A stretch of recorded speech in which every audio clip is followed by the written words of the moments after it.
우선 애매하게 접근했다가 나중엔 확 접근하고 이 사이 안에 남자들이 안 달라는 포인트가 다 숨어있거든요. 이 단계만 좀 잘 밟는다면은 진짜 갭 차이가 엄청나는 사람이 아니고서야 웬만하면 다 꼬실걸요? 일단 내가 여자였으면 난 무조건 이렇게 했어.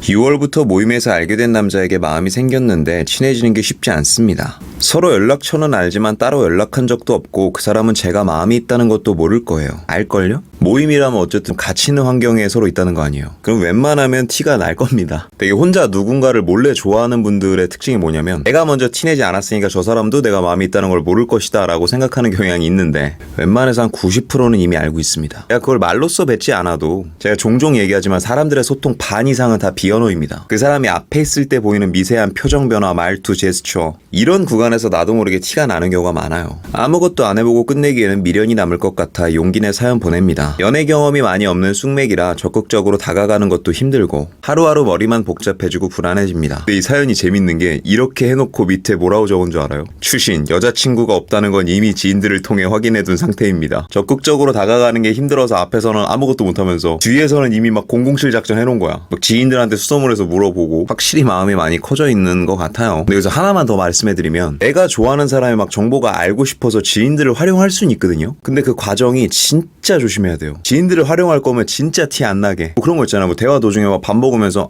걔 여자친구 없대? 요 정도만 하고 넘어가야 돼. 괜히 좀 순수한 마음에 아무데나 가서 걔 여자친구 있대? 걔 남자친구 있대? 이렇게 물어보면 이 지인들이 전부 다 내 편이 아니라면 자칫했다가는 내가 캐묻고 다닌 것 자체가 상대에게 들어갈 수가 있어요. 근데 뭐 그 자체로 상대에게 뭐 크게 마이너스가 되는 건 아니지만 그 얼마나 쪽팔려. 뭐 각설하고 사연을 보면은 연애 경험이 많이 없고 좀 다소 숙맥기도 있다면 좀 적극적으로 다가가는 것 자체가 어려울 순 있어요. 충분히 공감합니다. 사실 답은 다 우리도 알고 있잖아요. 마음에 드는 사람한테 내가 먼저 적극적으로 다가가서 한번 플러팅 해보고 좀 그런 당찬 느낌을 보여줘. 마치 막 드라마 여주인공처럼 막 무서울 것 없이. 근데 그러고 아니면 말지 뭐 하고 딱 돌아서는 거. 이거는 사실 모두가 알고 있는 거잖아요. 그리고 웬만한 사람들한테 상담해도 다 이렇게만 말해준다고. 근데 이런 과정을 다 알고 있음에도 우리가 계속 소심하게 적극적으로 못하는 이유는 접근 자체가 힘들기 때문에 그런 거잖아. 그래서 보통 이럴 때는 나 혼자 계속 마인드 컨트롤 해야 되는데 그렇게 자기 암시를 건다고 해도 잘 안 될 때가 있어요. 세상에 남자가 너 하나인가? 막 그렇게 정신승리를 해. 그리고 딱 그 사람 앞에 가면 또 얼음되고. 뭐 남자나 여자나 뭐 저도 이럴 때가 없었겠습니까? 그러면 결국 내 숙맥기로 인해 만들어진 그 벽을 내가 어떻게 뚫고 들어가느냐, 어떻게 뚫고 들어가서 막 플러팅을 하고 막 꼬셔내느냐, 그게 관건인데 오늘은 제가 보다 이 사연에 직접 이입해서 한번 얘기해 볼게요. 내가 이 사연자님이 되는 거죠. 뭐 제가 이런 컨텐츠를 만들다 보니까 자연스럽게 제 친구들 중에서도 연애 좀 하는 애들이 좀 있거든요. 그럼 걔네들 만나서 술 먹다 보면 한 번씩은 이런 얘기가 나올 때가 있어요.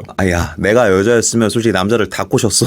그런 얘기 할 때가 있는데 사실 저도 조금 이 부분은 자신 있거든요. 물론 나랑 갭 차이가 엄청 나는 남자들까지 다 꼬시는 건 불가능하겠죠. 근데 적어도 좀 내 바운더리에 있고 나랑 차이가 그렇게 크게 나지 않는 사람들이라면 웬만하면 꼬셨을 것 같아. 이건 남자분들이라면 좀 공감할 텐데 남자가 여자를 꼬시는 것보다요, 여자가 먼저 마음에 드는 남자를 꼬시는 게 난이도가 더 낮아요. 중간에 막 감정이 올라와서 이상한 실수만 하지 않는다면. 그리하여 석구리가 이 사람을 꼬시려면 어떻게 했을 것인가. 일단 첫 번째는 누구나 다 알고 있겠지만 최대한 내 매력이 잘 보이게끔 풀세팅을 해요. 옷을 입더라도 내가 제일 자신 있는 스타일로 그 사이에 막 열심히 운동도 해서 외적으로 조금 더 자신감이 생기는 상태를 만들어 두는 거예요. 이건 그냥 제 생각인데 외적으로 자신감이 이만큼 높아지면 내적인 자존감은 이만큼 높아져요. 그래서 일단 1차적으로 이 상태 만들어 두는 거죠. 그리고 여기서부터가 중요하죠. 이제부터 내가 막 당당하고 멋지게 다가갈 건데 아직까지 심적 부담이 너무 크니까 이 부담을 좀 반으로 나눠줘야 돼요. 반으로 나누는 걸 어떻게 하는 거냐면 이런 거 얘기해도 되나? 이 낚싯대를 2명한테 던지는 거. 나도 내가 어느 정도 차선을 만들어 두는 거죠. 내가 좀 잘 되고 싶은 사람이 2명이라면 이 심적 부담이 50대 50이 되겠죠. 설령 이 사람보다 좀 덜 좋아하는 사람이라 할지라도 한 40대 60 정도는 배팅돼요. 그래서 그 상태를 만들어 두는 거야. 물론 3명한테 한다면 부담은 더 줄어. 사실 연애에 있어서는 이게 제일 완벽한 심적 방파제거든요. 아직은 사귀는 것도 아니고 썸도 아니고 뭣도 아니기 때문에 이건 그렇게 잘못된 건 아닙니다. 물론 이제 선을 너무 넘어서 이 3명과 막 다 스킨십을 한다거나 막 그딴 짓을 하면 안 되겠지. 그거는 좀 선 넘은 거예요. 그런 게 아니라면 연락 정도는 몇 명이라도 상관없습니다. 연애하기 전이라면. 하다못해 연애 프로그램 같은 거 봐도 일단 마음에 드는 사람 사람이 있어도 좀 다른 사람도 최대한 다 컨택해보고 나서 그제서야 결정하잖아요. 사실 그게 더 똑똑한 거죠. 진짜 관계가 더 깊게 진전되기 전에. 대신 절대 주의해야 될 건 낚싯대를 던지는데 이걸 같은 곳에다 다 던지면 큰일 나요. 괜히 안 좋은 소문 돌 수도 있고 어장이란 소리 하나 듣고 최대한 좀 멀리 다 던져야 돼. 예를 들어서 직장에서 마음에 드는 사람이 있다고 하면 이 사람 하나 찍어놓고 헬스장에서 하나 찍어놓고 여기랑은 전혀 관계없는 좀 격주로 나가는 어떤 모임 이렇게 좀 안전거리를 확보해 놓고 나서 해야 됩니다. 만약에 내가 운동하는 곳에서 마음에 드는 사람이 있는데 몇 명한테 막 그렇게 해놓는다. 한 2달 지나면 헬스장 옮겨야 돼. 그 동네 못 지나가. 그리고 이런 심적 근육이 좀 만들어졌다면 이제 세 번째는 접근이죠. 근데 이 접근도 두 가지가 있는데 일단 여기서는 애매한 접근, 떠보기 단계입니다. 남자가 좀 생각이 많아지는 플러팅이죠. 어떤 생각을 말하는 거냐? 남자 입장에서 이 여자가 나를 지금 좋아해서 이러는 건가 아닌 건가 하는 요게 좀 애매한 접근인데 예를 들어서 단둘이 있는 자리가 아니라 단체로 있는 자리 혹은 회식 자리 이런 데서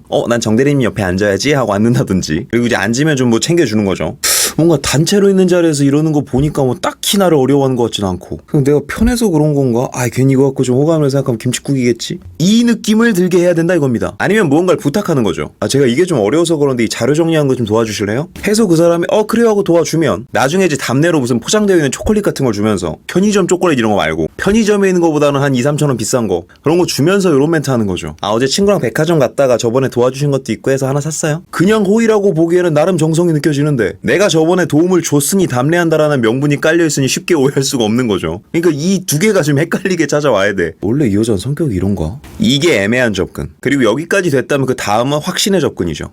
단체에서 개인, 공적에서 사적인 플러팅으로 바뀌는 거예요. 제일 대표적인 게 그냥 선톡, 앤 스몰 토크. 그 과정에서 자연스럽게 밤 약속 한번 잡아보고 이제 확실히 남자 입장에서도 이 여자가 나랑 좀 잘 되고 싶어 하는 게 있구나라는 확신을 주는 거예요. 그래야지 이제 본인도 지난날의 퍼즐이 맞춰지면서 다가올 구실이 생기는 거거든요. 신뢰도 좀 올라가고요. 복싱으로 치면 애매한 단계는 이제 살짝 거리 두면서 떠보는 거예요. 내 펀치에 어떻게 반응하는지 보는 겁니다. 근데 뭔가 반응이 나쁜 것 같지 않아. 그러면 이제 확신의 스트레이트. 특히나 남자의 나이가 한 30대 정도 됐다고 하면 애매한 접근 단계에서 아무리 반응이 좋았다고 해도 가만히 기다리면 안 돼요. 괜히 막 밀당하는 것처럼 오해할 수가 있거든요. 그렇게 한번 들어갔다면 끝에는 한번 확신을 줘야 돼요. 사실 진짜 내 심적 차선만 가지고 여기까지만 당당하게 이렇게 하면 나와 그 사람의 눈높이가 같다는 전제하에 웬만한 연애가 시작됩니다. 자신감을 가지고 순차적으로 접근했으니까요. 근데 이제 돌발 행동이 벌어질 때가 있죠. 내가 까이거나 밀렸어. 그럼 이때는 명심하세요 여러분. 까이는 건 기회입니다. 내가 생각한 반응이 나오지 않거나 내가 밀렸을 때 이때 막 당황해서 우왕좌왕할 필요가 없이 내가 얼마나 쿨하고 멋지고 아쉬운 것 없는지 보여줄 기회가 온 거라고요. 가타부타 그런 설명 없이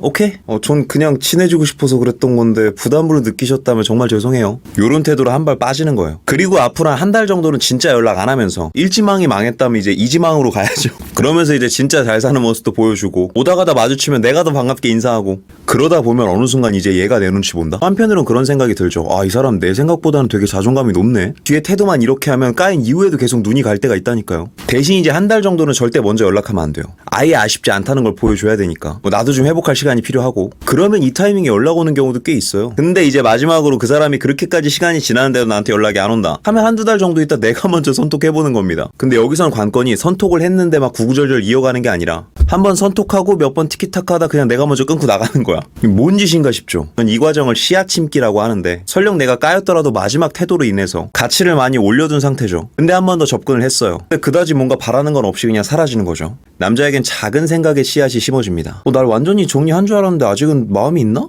근데 왜 또 연락은 안 오는 거지? 이렇듯 살짝의 가능성만 열어주고 치고 빠지는 거예요. 물론 이 씨앗에서 언제 새싹이 트고 언제 나무가 되고 열매가 열릴지는 그건 다 다르죠. 대신에 내가 한때 일지망이었던 남자에게 마지막으로 씨앗 한번 심어놓고 사라지는 거예요. 이렇게 하면 무조건 연락 온다 그 정도 확률까지는 아닌데 전 단계만 내가 제대로 밟아놨다면 생각이 많아지다 뒤늦게라도 연락 오는 경우가 있더라고요. 그래서 씨앗이라는 표현을 쓴 겁니다. 대신 당연히 나도 그 씨앗이 계속 싹이를 틀 때까지 그쪽만 보면서 막 기도하면 안 돼요. 막 다른 사람 만나봐야죠 이제. 이게 우리가 그토록 말했던 아니면 말고 해서 파생된 아주 당당하고 멋진 포지션 아니겠습니까? 해서 제가 여자였다면 이 단계를 좀 거쳐서 주변에 한 10명 정도는 이렇게 걸어놓을 것 같아. 대신 이제 누군가와 사귀게 되면 싹 정리해야 돼요. 그 사람만 바라보고 살아야 돼 이제. 간혹 이 반응이 너무 좋다고 이미 사귀는 사람이 생겼는데도 이걸 계속 유지하는 분들이 있는데 그거는 천벌받을 짓입니다. 여러분 독서 좋아하세요? 책하고 연애에 공통점이 있어요. 진짜 독서를 잘하는 사람들은 정독에 그렇게 목숨 걸지 않거든요. 이해되는 분 계속 보다 어려운 거 있으면 넘어가고 그렇게 슉슉슉슉 보다가 너무 어려우면 바로 또 다른 책 읽어요. 그래야 단기간에 최대한 많은 책 많은 정보를 섭렵할 수 있거든요. 모든 책을 다 정독하기에는 우리에게 부여된 시간이 너무 짧죠. 그리고 이렇게 정독에 목숨 걸다 보면 나중에 독서 자체 흥미를 잃을 때도 있고요. 연애도 그렇다고 생각해요. 마음에 드는 사람이 있으면 일단 다가가 봐요. 내가 할 수 있는 걸 해보는데 이 사람이 너무 반응이 안 좋다. 그러면 이 사람이 넘어올 때까지 계속 지구지순 그쪽만 보고 있는 게 아니라 아님 말지 뭐 연애할 사람이 너 하나냐 하면서 이제 다른 사람 만나고 이 아쉬워하지 않는 과정 안에서 이 사람이 더 내 가치를 느낀다니까요. 물론 그걸 의도해서 이러는 건 아니지만 마음에 드는 사람이 생겼는데 그 사람이 날 밀어내거나 가능성이 너무 느껴지지 않는다면 어떻게든 다시 이 사람을 내게 돌리기 위해서 시간 막 쓸 게 아니라 하는 데까지 했으면 빨리 끊고 딴 쪽으로 가야 돼요.